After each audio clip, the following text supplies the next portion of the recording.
오늘도 성전에서 예배드리는 모든 성도들에게 하나님의 은혜와 평강이 가득하시기를 바랍니다. 키가 좋은 것이 좋으냐 작은 것이 좋으냐라고 질문하면 아마 사람들의 생각이 서로 다를 것입니다. 여러분들은 어떻게 생각하십니까? 키가 큰 것이 좋다고 생각하십니까? 작은 것이 좋다고 생각하십니까? 이 장단점이 있는데 어느 키 큰 목사님이 농담으로 이런 말을 합니다. 내가 키가 크니까 여러분들에게 하는 말인데 너무너무 안 좋은 일이 많이 있습니다. 여러분, 키가 크면 불편하지요. 허리도 작은 사람들에 비해서 더 아프고, 동전이 떨어져 있으면 늦게 주워서 기회를 놓치기도 하고, 비가 와도 빨리 맞고 바람이 불어도 이제 넘어지기 쉽다, 이렇게 이야기를 하는데, 그러면서 이렇게 농담으로 하지요. 그래도 키가 크면 하나님과 가까워서 하나님의 은혜를 빨리 받는다, 이렇게 이야기를 합니다. 여러분, 오늘 본문에 등장하는 주인공인 삭개오는 키가 작습니다. 얼마나 작았는지 알 수는 없습니다. 이 성경에 키가 작았다라고 기록이 되어 있는데, 키가 작았던 삭개오가 예수님을 만나고 싶어하는 마음이 있었습니다. 그래서 예수님께서 여리고로 오신다는 이야기를 들었을 때에 예수님이 계신 곳으로 찾아갑니다. 그런데 사람들이 많아도 너무 많습니다. 몇백 명 있는 것이 아니라 몇천 명 있는 것 같습니다. 너무 많아서 예수님 앞에 갈 수가 없는데 예수님을 보기 위해서 나무에 올라갑니다.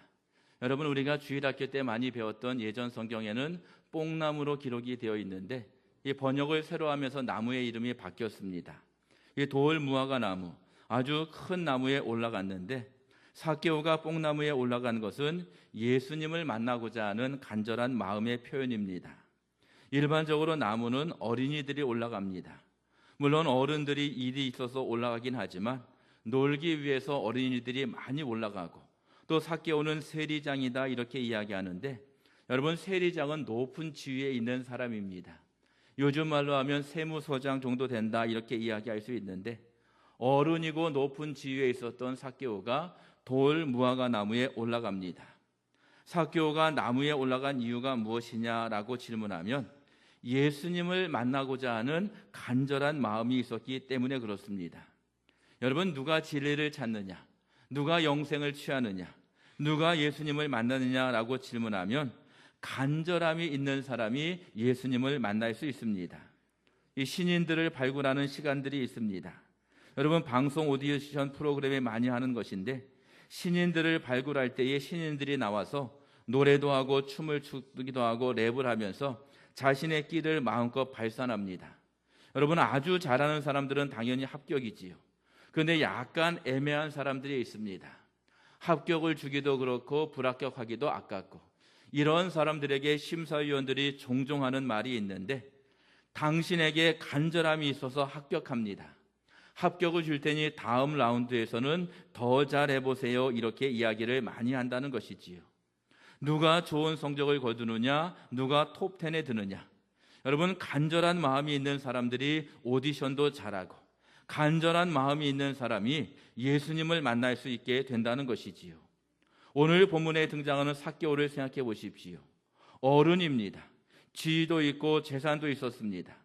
오늘 본문에 부자라고 표현되어 있는데, 그 어른이요 부자였던 삭개오가 나무에 올라가게 되었고, 나무에 올라가는 간절함으로 예수님을 만날 수 있었다는 뜻입니다. 오늘을 살아가는 우리 그리스도인들이 꼭 기억해야 하는데, 이 시대도 마찬가지입니다. 우리가 예수님 앞에 나아갈 때에 간절함이 있어야 하고, 간절함으로 말미암아 하나님께서 베풀어 주시는 은총의 축복을 누리게 되는 줄로 믿습니다.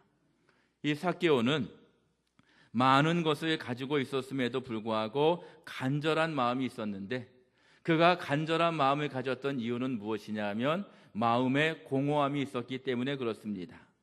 삭개오가 부자였습니다. 보통 부자가 아니라 엄청난 부자였습니다. 여러분, 사람들이 생각하지요, 부자는 행복하겠다. 그런데 꼭 그런 것은 아닙니다. 물론 부자이기 때문에 불행하다라고 말할 수는 없지만 물질보다 더 중요한 것이 인간들에게 있다는 뜻입니다. 부자들은 행복해 보일 수도 있습니다. 그렇지만 꼭 행복한 것은 아니라는 것이지요. 이 삭개오는 부자였는데 세리였습니다. 당시에 이스라엘은 로마의 지배를 받고 있었는데 이 로마의 정책 중에 세금을 거두는 정책은 이렇습니다. 자신들이 직접 거두는 것이 아니라 이스라엘 사람들을 뽑습니다. 너는 이 지역에 가서 세금을 거두어오라. 너는 저 지역에 가서 세금을 거두어오라. 이렇게 이야기하는데, 그 세리들이 세금을 많이 거두어서 일부는 자신들이 갖고 또 일부는 로마 사람들에게 바치게 되는데, 백성들이 생각하지요. 우리의 돈을 거두어 가서 로마 사람들에게 준다.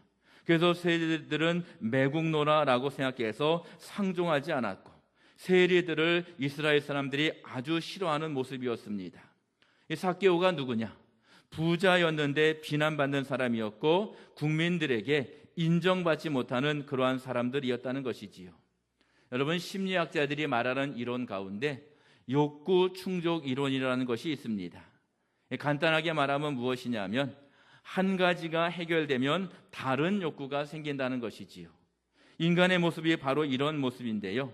먹고 사는 문제가 해결되면 또 다른 욕구가 생기는데, 존중받고 싶어하는 욕구가 생긴다는 것이지요. 여러분, 존중받는 욕구가 해결되면 더 큰 욕구가 생기는데, 그러한 것이 인간의 모습인데, 그 욕구가 끝이 없이 계속되는 것이 인간의 모습이라는 뜻입니다. 인간의 가장 큰 욕구가 무엇이냐 질문하면 영적인 욕구이고, 하나님 나라에 대한 욕구이고, 하나님께서 주시는 그 은총이 가장 큰 인간의 욕구라는 것이지요. 영생에 대한 욕구인데, 죽음을 극복하고 영원한 세계를 추구하는 마음이 인간의 마음에 있다는 것이지요. 이 현대의 많은 사람들이 잘 살아가고 있는 것처럼 보입니다. 저 사람들이 행복하게 살고 있구나, 괜찮은 모습으로 살고 있구나, 저 사람들이 잘 살고 있구나, 이렇게 보이는 사람들이 많이 있는데, 그런데 사람들 하나하나를 자세히 살펴보면 삭개오 같은 사람들이 많이 있습니다. 가지고 있는데 부족한 것이 있고, 무엇인가를 얻고 있는데 더 큰 욕구 때문에 마음에 간절함이 있다는 것이지요. 돈이 있는데 사람들에게 비난받는 사람이 있고, 더 많은 것을 가지고 있는데 더 필요한 것들이 있는 것이 바로 인간들의 모습이라는 것이지요. 여러분, 우리나라는 과거 50년 전보다 훨씬 잘 사는 모습으로 살아가고 있습니다. 50년 전, 60년 전, 70년 전에는 우리나라 사람들 가운데에 춘공기에 굶어 죽는 사람들이 여러 명 있었다고 합니다. 그 사람들이 그렇게 있어도 뉴스거리가 되지도 않고, 당연히 그 사람들은 죽어야 돼, 이런 시대를 살았던 시대가 있는데, 그 시대보다 지금 우리가 몇십 배, 몇백 배 더 잘 사는 것이 분명합니다. 눈에 보이는 것은 좋아 보입니다. 그런데 그 사람들에게 행복하냐라고 질문했을 때에 그때의 시대의 사람들이나 우리나 그렇게 큰 차이가 없다는 것을 우리가 알아야 된다는 것이지요. 왜 이런 현상이 나타나느냐라고 질문할 때에 그 답은 분명합니다. 인간의 마음에는 하나님께서 채워주셔야 할 공간이 있기 때문에 그렇습니다. 영적인 은혜가 우리 마음 가운데 있을 때에 평강의 은혜가 있고, 하나님께서 주시는 은총이 있을 때에 마음의 공허함과 불안함이 해결되고 우리 마음에 행복의 기쁨이 있게 된다는 것이지요. 이 삭개오가 예수님을 찾아간 이유가 바로 여기에 있습니다. 삭개오의 마음에 공허한 마음이 있습니다. 돈은 있는데 마음속에 공허함이 있어서 예수님을 찾아갔고, 예수님을 찾아갔을 때에 돌 무화과 나무 위에 올라갔을 때에 예수님을 만나는 은총을 누리게 되었다라는 사실을 우리가 기억해야 될 줄로 믿습니다. 예수님을 만난 삭개오의 모습을 우리 그리스도인들이 잘 생각해야 하는데, 예수님께서 삭개오를 찾아오십니다. 나무 위에 올라간 삭개오를 보면서 가셔서 삭개오야 내려오라 말씀할 때에 삭개오가 급한 마음에 내려와서 즐거워하고 예수님을 영접합니다. 이때 삭개오의 위대한 고백이 있는데, 내가 재산의 절반을 나누어 주겠습니다. 남의 것을 빼앗으면 4배를 갖겠습니다. 이렇게 이야기하는데, 다른 사람의 것을 빼앗으면 4배로 갖겠다라는 말은 절대로 다시는 그러한 일을 하지 않겠다, 이런 고백입니다. 예수님을 만난 삭개오의 가장 중요한 모습은 자신을 반성하는 것입니다. 그리고 새로운 삶을 살겠다고 고백하는 것입니다. 이 사람들이 생각하지요. 예수님을 만나면 예수님께서 이런 것들을 해주시겠지. 물질도 주시고 건강도 주시고 하늘의 축복도 주시겠지. 이 보통 사람들의 마음입니다. 그런데 성도들이 오늘 본문을 잘 기억해야 하는데, 삭개오가 예수님을 만난 이후에 가장 먼저 한 것은 회개라는 것이지요. 자신의 잘못을 인정합니다. 새로운 삶을 예수님께 약속합니다.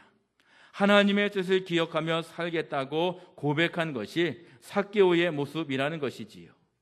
우리 그리스도인들이 오늘 말씀을 기억하면서 늘 생각해야 할 것은 성도는 날마다 회개하는 사람들이라는 것이지요. 여러분, 회개를 누가 하느냐라고 질문하면 죄를 많이 지은 사람이 아니라 하나님의 위대하심을 보는 자들입니다. 밝은 전등 앞에 섰을 때에 모르는 것이 드러납니다.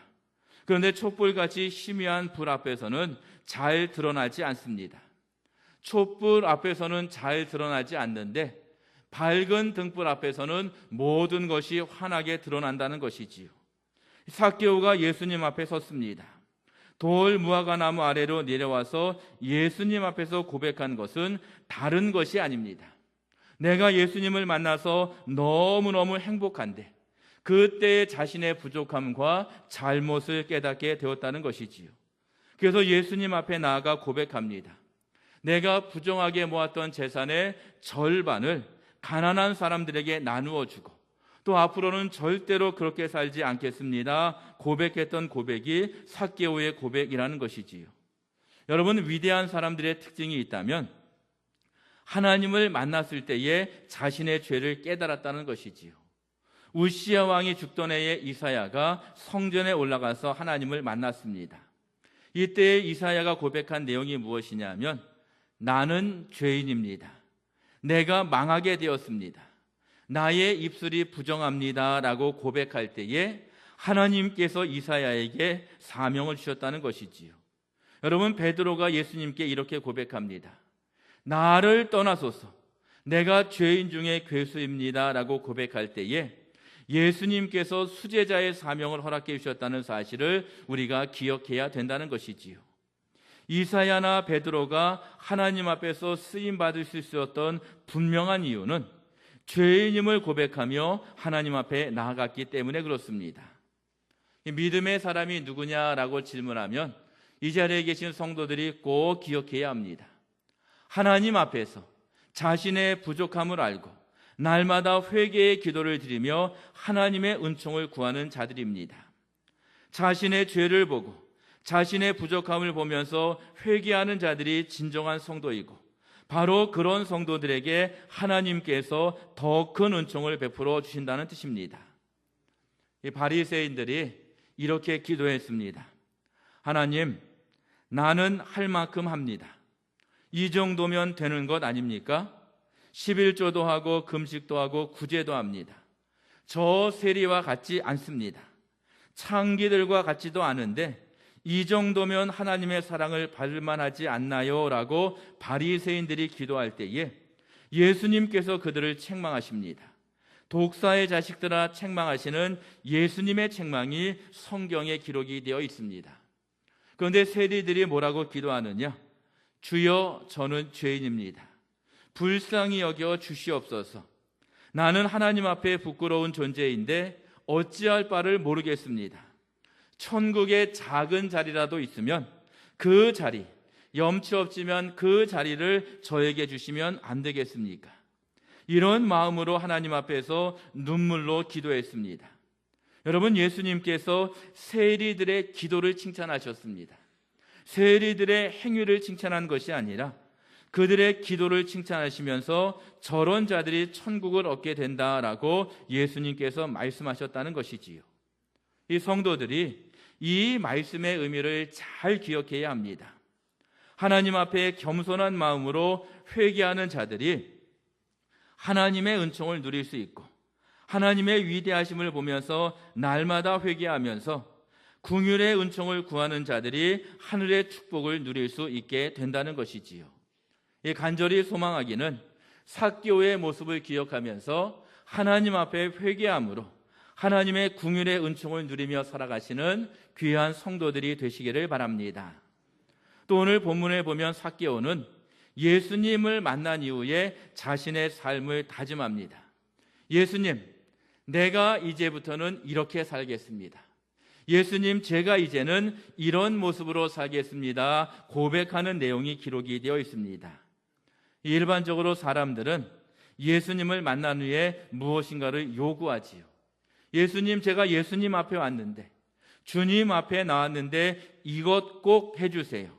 더 좋은 것이 없나요? 라고 요구하는 경우들이 많이 있습니다. 그런데 삭개오는 예수님 앞에서 다짐합니다. 내가 이렇게 살겠습니다. 지금까지의 삶과는 다른 모습으로 살겠습니다. 재산의 절반을 가난한 사람들에게 나누어 주겠습니다. 앞으로 누구의 것을 빼앗으면 4배를 더 갖겠습니다. 라고 다짐하면서 다시는 사람들의 것을 빼앗지 않겠다라고 다짐했던 사람이 삭개오라는 것이지요. 여러분, 이 말씀의 의미를 짧게 표현하면 물질 중심으로 살았는데 하나님 중심으로 살겠습니다. 이런 고백입니다. 물질 중심으로 살았습니다. 물질을 많이 모으면 좋겠다는 마음이 삭개오의 마음이었고, 세리가 되어서 백성들이 비난하든 다른 사람들이 욕하든 상관하지 않았습니다. 물질이 중요한데 내가 물질을 모아야지, 물질을 더 많이 모아야지 하고 부자가 되었습니다. 그런데 삭개오의 모습이 바뀌었는데 이제는 물질 중심이 아니라 하나님 중심으로 살겠습니다. 이 고백이 오늘 본문의 고백이라는 것이지요. 여러분, 물질을 포기한다라는 것은 정말로 어려운 일입니다. 여러분, 한번 속으로 생각해 보십시오. 내가 가지고 있는 재산의 절반을 다른 사람들에게 나누어 주겠다. 이 일은 보통 일이 아닙니다. 또 이제 삭개오는 물질 중심으로 살았기 때문에 물질 모으는 일에 많은 정성을 기울였습니다. 그런데 그 물질을 나누어 주겠다라는 것은 이제는 내가 물질 중심으로 살지 않겠습니다.